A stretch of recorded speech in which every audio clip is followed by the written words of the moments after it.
নির্ভয়া বলুন বা অভয়া বলুন, যেটাই বলুন না কেন, আমরা বলছি বীর বীরাঙ্গনা।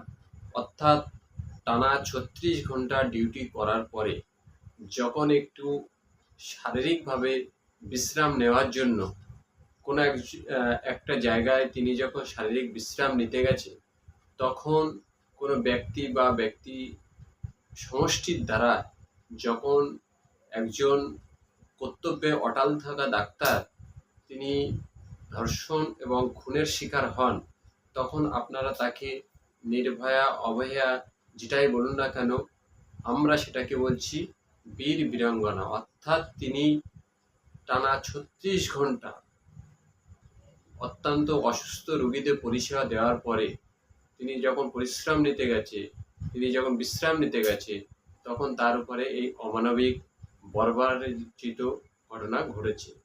এই ঘটনা থেকে ওই নির্ভয়া অভয়া বা বীর বীরাঙ্গনা যেটাই বলুন না কেন, তার পিতা গতকাল যে কথাটা বলেছে, এই কথাটা হৃদয় ছুঁয়ে গেছে।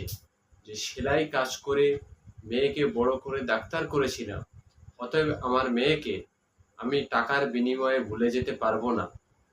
এই কথাটি অত্যন্ত করুণ এবং হৃদয় স্পর্শ করার কথা।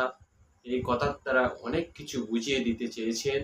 স্যালুট ওই পিতাকে, যে পিতা তার ব্যাকগ্রাউন্ডকে না ভুলে গিয়ে স্পষ্টভাবে বলেছে যে সেলাই কাজ করে মেয়েকে ডাক্তার করেছি, কখনোই মেয়েকে টাকার বিনিময়ে বিক্রি করে দিতে পারবো না। এই কথা থেকে যদি আমরা আমাদের আত্মসমালোচনা না করি, সরকার যদি আত্মসমালোচনা না করে, হসপিটাল কর্তৃপক্ষ যদি আত্মসমালোচনা না করে, তাহলে এর থেকে ব্যর্থ, এর থেকে করুণা, এর থেকে খারাপ আর কিছু হতে পারে না।